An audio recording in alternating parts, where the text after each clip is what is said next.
کیا ہوا ہے سالار؟ یونیورسٹی کھلتے ہی پہلے دن سینڈرا نے اسے دیکھتے ہی کہا، مجھے کچھ بھی نہیں ہوا۔ سالار نے مسکرانے کی کوشش کی۔ تم بیمار رہے ہو؟ اسے تشویش ہوئی۔ ہاں تھوڑا بہت، مگر مجھے تو نہیں لگتے کہ تم تھوڑے بہت بیمار ہوئے ہو۔ تمہارا وزن کم ہو گیا ہے اور آنکھوں کے گرد ہلکے پڑے ہوئے۔ کیا بیماری تھی تمہیں؟ کچھ نہیں، تھوڑا سا بخار اور فوڈ پوائزننگ۔ پھر وہ مسکرائے۔ تم پاکستان گئے ہوئے تھے؟ نہیں، یہی تھا، مگر میں نے تو تمہیں نیو یارک جانے سے پہلے کئی بار رنگ کیا، ہمیشہ آنسر فون ہی ملا۔ تم یہ ریکارڈ کروا دیتے کہ تم پاکستان جا رہے ہو۔ Just stop it. وہ بے اختیار جھٹلایا۔ سوال پر سوال کرتی جا رہی ہو تم۔ سینڈرا حیرانی سے اس کا چہرہ دیکھنے لگی۔ تم میری بیوی تو نہیں ہو کہ اس طرح کی بات کر رہی ہو مجھ سے؟ سالار کیا ہوا؟ کچھ نہیں ہوا، بس تم ختم کرو یہ ساری بات۔ کیا ہوا، کیوں ہوا، کہاں رہے، کیوں رہے؟ ربش۔ سینڈرا چند لمحے بول نہیں سکی۔ اسے اندازہ نہیں تھا کہ وہ اس طرح ریئیکٹ کرے گا۔ سینڈرا اس دن اس سے یہ سارے سوال پوچھنے والی اکیلی نہیں تھی۔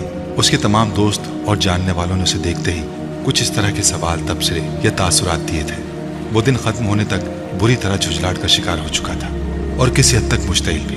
وہ کم از کم ان کے سوالوں کو سننے کے لیے یونیورسٹی نہیں آیا تھا۔ اس طرح کے تبصرے اسے بار بار یاد دہانی کرا رہے تھے کہ اس کے ساتھ کچھ نہ کچھ غلط ضرور ہو چکا ہے اور وہ ان احساسات سے چھٹکارا پانا چاہتا ہے۔ مووی دیکھنے کا پروگرام اس ویکینڈ پر چلو گے؟ دانش اس دن اس کے پاس آیا ہوا تھا۔ ہاں چلوں گا، سالار تیار ہو گیا۔ پھر تم تیار ہے نا؟ میں تمہیں پک کر لوں گا۔ دانش نے پروگرام طے کیا۔ دانش پروگرام کے مطابق اسے لینے آ گیا تھا۔ وہ کئی ہفتوں کے بعد کسی سینما میں مووی دیکھنے کے لیے آیا تھا۔ اس کا خیال تھا کم از کم اس رات وہ ایک اچھی تفریح میں کچھ وقت گزار سکے گا، مگر مووی شروع ہونے کے 10 منٹ بعد اسے وہاں بیٹھے بیٹھے اچانک شدید قسم کی گھبراہٹ ہونے لگی۔ سامنے اسکرین پر نظر آنے والے کردار اسے کٹ پتلے نظر آنے لگے، جن کے حرکات و آوازوں کو وہ سمجھنے سے قاصر تھا۔ وہ کچھ بھی کہے بغیر بہت آہستگی کے ساتھ اٹھ کر باہر آ گیا۔ وہ پارکنگ میں بہت دیر تک دانش کی گاڑی کے بونٹ پر بیٹھا رہا، پھر ایک ٹیکسی لے کر اپنے اپارٹمنٹ واپس آ گیا۔ پروفیسر رابنسن اپنا لیکچر شروع کر چکے تھے۔ سالار نے اپنے سامنے پڑے پیپر پر تاریخ اور ٹاپک لکھا۔ وہ اکنامک ری ایکشن کے حوالے سے بات کر رہے تھے۔ سالار ہمیشہ کی طرح ان پر نظریں جمائے ہوئے تھا، مگر اس کا ذہن غیر حاضر تھا۔ یہ اس کی زندگی میں پہلی بار ہوا تھا۔ وہ انہیں دیکھتے ہوئے کہیں اور پہنچ گیا تھا۔ کہاں، وہ یہ بھی نہیں بتا سکتا تھا۔ ایک امیج سے دوسرے امیج، دوسرے سے تیسرے، ایک سین سے دوسرے، دوسرے سے تیسرے، ایک آواز سے دوسری، دوسری سے تیسری۔ اس کا سفر کہاں سے شروع ہوا اور کہاں نہیں۔ سالار چلنا نہیں ہے؟ سینڈرا نے اس کا کندھا ہلایا۔ وہ چونک گیا۔ کلاس خالی تھی، صرف سینڈرا اس کے پاس بیٹھی ہوئی تھی۔ اس نے بے یقینی سے خالی کلاس کو اور پھر وال کلاک کو دیکھا، پھر اپنے رسٹ واچ کو۔ پروفیسر رابنسن کہاں گئے؟ بے اختیار اس کے منہ سے نکلا۔ کلاس ختم ہو گئی ہے، وہ چلے گئے۔ سینڈرا نے کچھ حیران ہوتے ہوئے اسے دیکھا۔ کلاس ختم ہو گئی؟ اسے جیسے یقین نہیں آیا۔ ہاں، سالار نے بے اختیار اپنی آنکھوں کو مسلا اور پھر اپنی سیٹ کی پشت سے ٹیک لگائی۔ واحد چیز جو اسے پروفیسر رابنسن کے لیکچر میں یاد تھی وہ صرف ٹاپک تھا۔ اس کے بعد وہ نہیں جانتا تھا کہ انہوں نے کیا کہا تھا۔ تم کچھ اپسیٹ ہو؟ سینڈرا نے پوچھا۔ نہیں کچھ نہیں، میں کچھ دیر کے لیے یہاں اکیلا بیٹھنا چاہتا ہوں۔ اوکے، سینڈرا نے اسے دیکھتے ہوئے کہا اور اپنی چیزیں اٹھا کر باہر چلی گئی۔ وہ اپنے سینے پر بازو باندھے سامنے نظر آنے والے رائٹنگ بورڈ کو دیکھنے لگا۔ آج یہ تیسری کلاس تھی جس میں اس کے ساتھ یہ ہوا تھا۔ اس کا خیال تھا یونیورسٹی دوبارہ جوائن کرنے کے بعد سب کچھ معمول پر آ جائے گا، وہ ڈپریشن کے اس فیز سے باہر آ جائے گا جس کا وہ تب تک شکار تھا، مگر ایسا نہیں ہوا۔ وہ یونیورسٹی میں بھی مکمل طور پر ذہنی انتشار کا شکار تھا، جس میں وہ اتنے دنوں سے تھا۔ پہلی بار اس کا دل پڑھائی سے بھی اچاٹ ہو رہا تھا۔ وہاں ہر چیز اسے مصنوعی لگ رہی تھی۔ وہ زندگی میں پہلی بار صحیح معنوں میں ڈپریشن کا شکار ہوا تھا۔ Studies, university, friends, club, partners, restaurants, سیر و تفریح، ہر چیز اس کے لیے بے معنی ہو کر رہ گئی تھی۔ اس نے دوستوں سے ملنا یکدم چھوڑ دیا۔ آنسر فون پر اکثر اس کا پیغام ہوا کرتا کہ وہ گھر پر نہیں ہے۔ وہ فرینڈس کے اصرار پر ان کے ساتھ کہیں جانے کا پروگرام بنا لیتا تھا اور پھر ایک دم جانے سے انکار کر دیتا۔ چلا بھی جاتا تو کسی وقت بھی بغیر بتائے اٹھ کر واپس آ جاتا۔ وہ یونیورسٹی میں بھی یہی کر رہا تھا۔ ایک دن جاتا، 2 دن غائب رہتا، ایک پیریڈ لیتا، اگلے 2 پیریڈ چھوڑ دیتا۔ اپنے اپارٹمنٹ میں کبھی کبھار وہ سارا دن بیڈ پر لیٹے ہوئے گزار دیتا۔ بعض دفعہ وہ فلم دیکھنا شروع کرتا اور 1.5-2 گھنٹے بعد بھی اس کی سمجھ میں یہ نہیں آتا کہ وہ کیا کر رہا ہے۔ ٹی وی چینلز گھماتے ہوئے وہ اسی کیفیت کا شکار رہتا۔ اس کی بھوک ختم ہو گئی تھی۔ کوئی چیز کھانا شروع کرتا اور پھر یکدم اس کا دل ڈوب جاتا۔ وہ اسی طرح اسے چھوڑ دیتا۔ بعض دفعہ پورا دن کچھ بھی نہیں کھاتا تھا، صرف یہ کہ بعد دیگر کافی کے کپ اپنے اندر انڈیلتا رہتا۔ وہ چین اسموکر نہیں تھا، مگر ان دنوں بن گیا تھا۔ وہ اپنی چیزیں بہت قرینی سے رکھنے کا عادی تھا، مگر ان دنوں اس کا اپارٹمنٹ گندگی کی مثال تھا۔ और उसे उन बिखरी हुई चीज़ों को देखकर कोई उलझन नहीं हो रही थी। उसने अपने बहन भाइयों और वालिदैन से भी गुफ्तगू बहुत मुख्तसर कर दी थी। वो फ़ोन पर बोलते रहते, वो दूसरी तरफ कुछ कहे बगैर खामोशी से सुनता रहता, हूँ हाँ में जवाब दे देता। उसके पास उन्हें बताने के लिए, उनके साथ शेयर करने के लिए एकदम सब कुछ खत्म हो गया था और उसे उनमें से एक बात की भी वजह मालूम नहीं थी। और उसे ये बात ही मालूम थी कि इसकी इन तमाम कैफियत और हालत का ताल्लुक इमामा हाशिम से है। ना वो उसकी ज़िंदगी में आती, ना उसके साथ ही सब कुछ होता। पहले वो उसे नापसंद करता था, अब उसे इमामा से नफरत होने लगी थी। पछतावा, जो हल्का सा एहसास कुछ अरसे उसके साथ रहा, वो गायब हो गया था। उसके साथ जो हुआ ठीक हुआ, मैंने जो उसके साथ किया ठीक किया, उसके साथ इससे ज़्यादा बुरा होना चाहिए था, वो खुद ही अपने आप से कहता रहता। उसे इमामा हाशिम की ज़बान से निकले हुए हर लफ्ज़, हर हर्फ, हर जुमले से नफरत थी। उसे उसकी बातें याद आती, उसकी नींद गायब हो जाती, एक अजीब सी वहशत उसे घेर लेती। उसने उस रात जिन बातों का मजाक उड़ाया था, वो अब हर वक्त उसके कानों में गूंजने लगती थी। क्या मैं पागल हो रहा हूँ? क्या मैं अपने होश आवाज़ आहिस्ता आहिस्ता खोता जा रहा हूँ? क्या मैं शिज़ोफ्रेनिया का शिकार हूँ? बाज़ दफ़ा उसे बैठे बिठाए खौफ महसूस होने लगता। हर चीज़ की बेमानवियत बढ़ती जा रही थी, हर चीज़ की बेमकसदियत और आया हो रही थी। वो कहाँ था, क्या था, क्यों था, कहाँ खड़ा था, क्यों खड़ा था? उसे हर वक्त ये सवालात तंग करने लगे। क्या होगा अगर मैं येल से एक MBA डिग्री ले लूँगा, बहुत अच्छी जॉब मिल जाएगी, कोई फैक्ट्री शुरू कर लूँगा, फिर क्या ये वो काम था जिसके लिए मुझे ज़मीन पर उतारा गया? 150 प्लस के IQ लेवल के साथ कि मैं चंद और डिग्रियाँ लूँ, शानदार सा बिजनेस करूँ, शादी करूँ, बच्चे पैदा करूँ, ऐश करूँ, फिर मर जाऊँ, बस। उसने ज़िंदगी में 4 दफ़ा सिर्फ अपने तजस्सुस के लिए मौत के तजर्बे से गुजरने की कोशिश की थी, मगर अब शदीद डिप्रेशन के आलम में भी वो खुदकुशी की कोशिश नहीं कर रहा था। 24 घंटे मौत के बारे में सोचने के बावजूद भी वो उसे छूना नहीं चाहता था। लेकिन अगर उससे कोई ये पूछ लेता कि क्या वो जिंदा रहना चाहता है, तो वो हाँ में जवाब देने में भी तामुल करता। वो जिंदा रहना नहीं चाहता था क्योंकि वो जिंदगी के मफहूम को नहीं जानता था। वो मरना नहीं चाहता था क्योंकि मौत के मफहूम से भी वाकिफ नहीं था।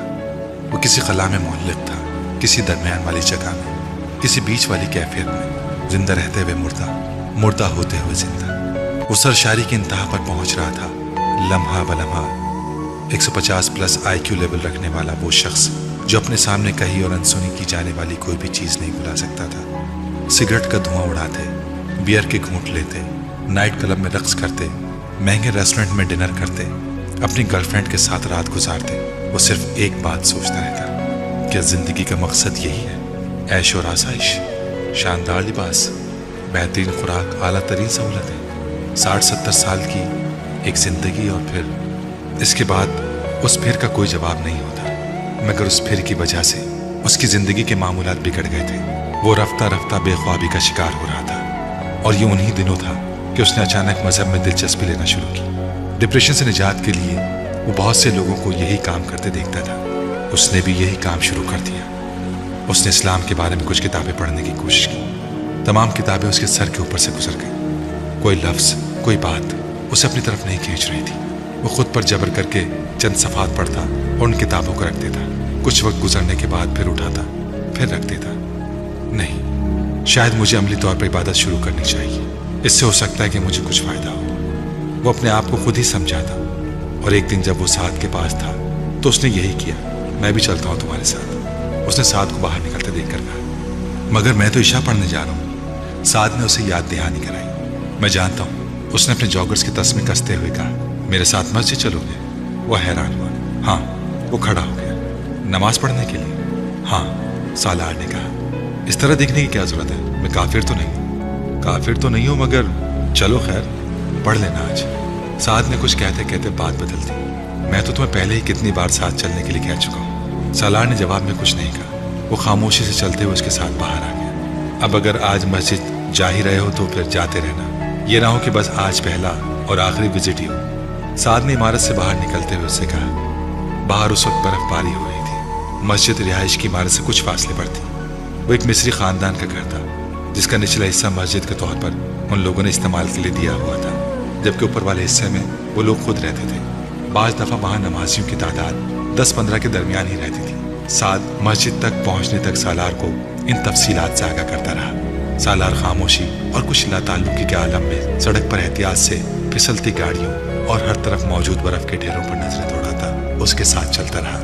5-7 मिनट चलने के बाद एक मोड़ मुड़कर साद एक घर का दरवाजा खोलकर अंदर दाखिल हो गया। दरवाजा बंद था मगर लॉक नहीं था। साद ने दरवाजे पर दस्तक दी थी और ना ही किसी से इजाजत मांगी थी। बड़े मानूस से अंदाज में उसने दरवाजे का हैंडल घुमाया और फिर अंदर दाखिल हो गया। सालार ने उसकी पैरवी की। तुम वुजू कर लो। साद ने अचानक उसे मुखातिब किया और फिर उसे साथ लेकर एक दरवाजा खोलकर एक बाथरूम में दाखिल हो गया। साद की जेरे निगरानी जब तक वो वुजू के आखिरी हिस्से तक पहुंचता, ठंडा पानी गर्म में तब्दील हो चुका था।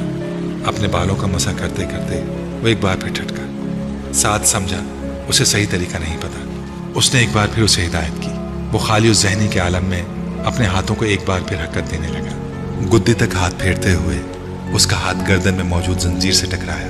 उसकी नजर बेख्तियार सामने आईने में गई। वो एक बार फिर कहीं और पहुंच चुका था। साद ने उससे कुछ कहा था, इस बार उसने नहीं सुना। कमरे में मौजूद 10 अफराद 2 सफ़ों में खड़े हो रहे थे।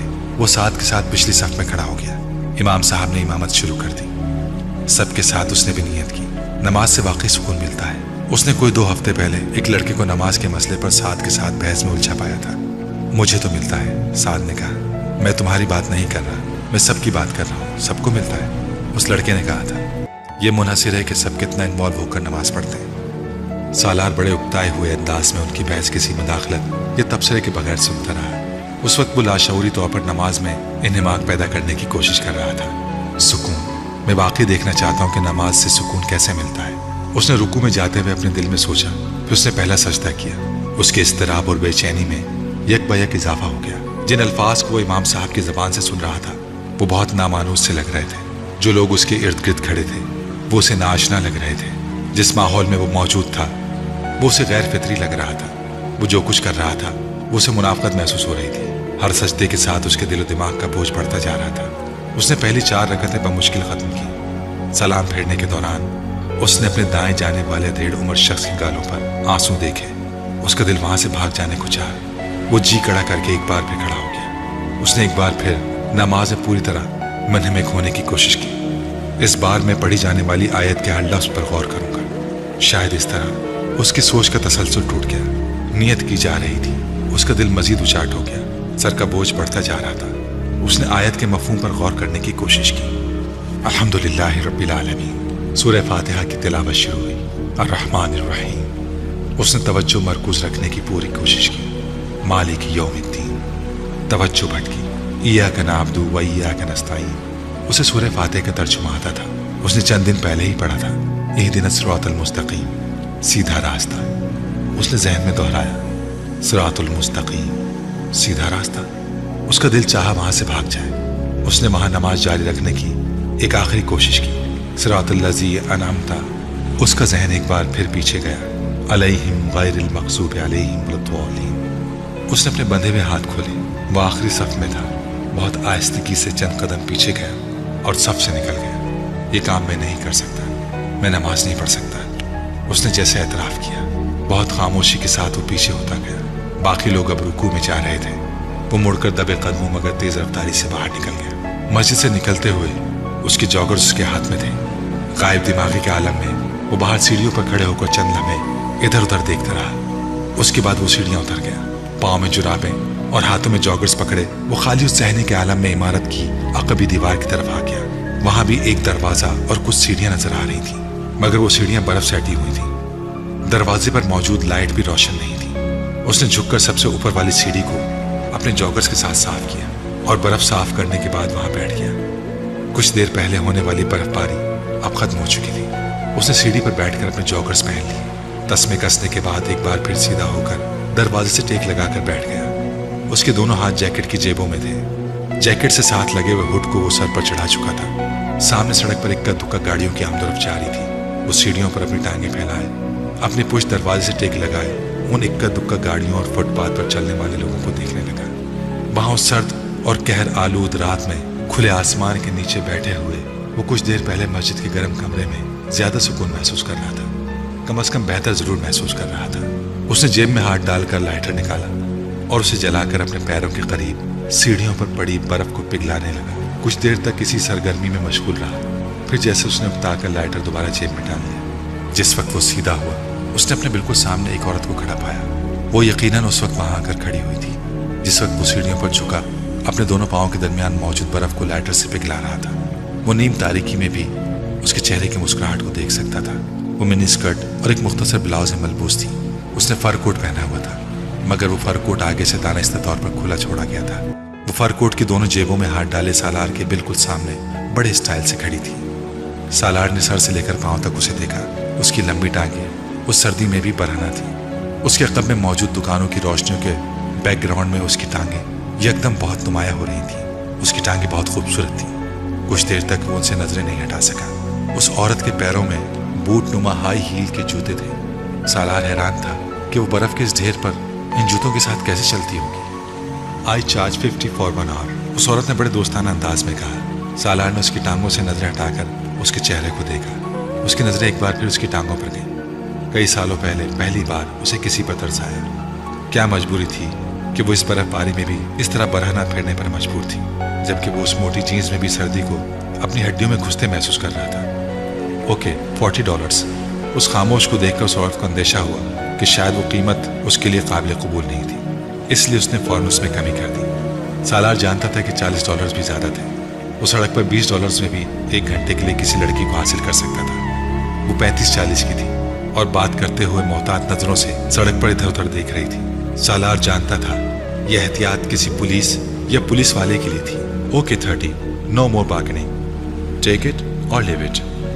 सालार की खामोशी ने उसकी कीमत को कुछ और कम किया। सालार ने इस बार कुछ कहे बगैर अपनी जैकेट के अंदर की जेब में हाथ डाला और वहां मौजूद चंद करेंसी नोट निकालकर उसकी तरफ बढ़ा दिए।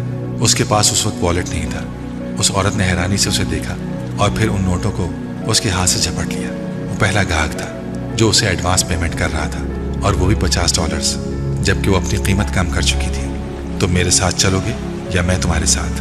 वह बड़ी बेतकल्लुफी से उससे पूछ रही थी। ना मैं तुम्हारे साथ चलूंगा न तुम मेरे साथ, बस तुम यहाँ से जाओ। सालार ने एक बार फिर सड़क के दूसरी तरफ मौजूद दुकानों पर नजरें जमाते हुए कहा। वो औरत बेयकीनी से उसे देखती रही। बाकी?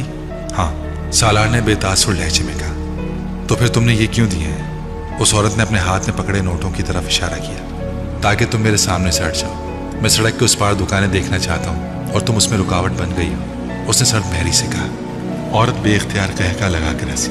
तुम अच्छा मजाक कर लेते हो, क्या मैं वाकई चली जाऊँ? हाँ। वो औरत कुछ देर उसे देखती रही। ओके, थैंक यू अनी। सालार ने उसे मुड़कर सड़क पार करते हुए देखा। वो लाशऊरी तौर पर उसे जाता देखता रहा। वो सड़क पार करके एक दूसरे कोने की तरफ जा रही थी। वहां एक और आदमी खड़ा था। सालार ने दोबारा नजरें उन दुकानों पर जमा ली। बर्फबारी एक बार फिर शुरू हो चुकी थी। वो फिर भी इत्मीनान से वहीं बैठा रहा। बर्फ अब उसके ऊपर भी गिर रही थी। वो रात के 2:30 बजे तक वहीं बैठा रहा। जब सड़क के पार दुकानों के अंदर की लाइट्स उसने एक के बाद दीगरें बंद होती देखी तो वो अपनी जैकेट और जीन्स से बर्फ झाड़ता हुआ उठ खड़ा हुआ। अगर वक्फे से वो अपनी टांगे हिला रहा ना होता तो उस वक्त वो अपने पैरों पर खड़ा होने के काबिल नहीं रह सकता था। उसके बावजूद खड़ा होकर कदम उठाने में उसे कुछ दिक्कत हुई। चंद मिनट वहीं खड़ा अपने पैरों को झटकता रहा, फिर उसी तरह जैकेट की जेबों में हाथ डालकर वापस अपार्टमेंट की तरफ जाने लगा। वो जानता था कि साद ने उसे मस्जिद से निकलकर बहुत ढूंढा होगा और उसके बाद वो वापस चला गया होगा।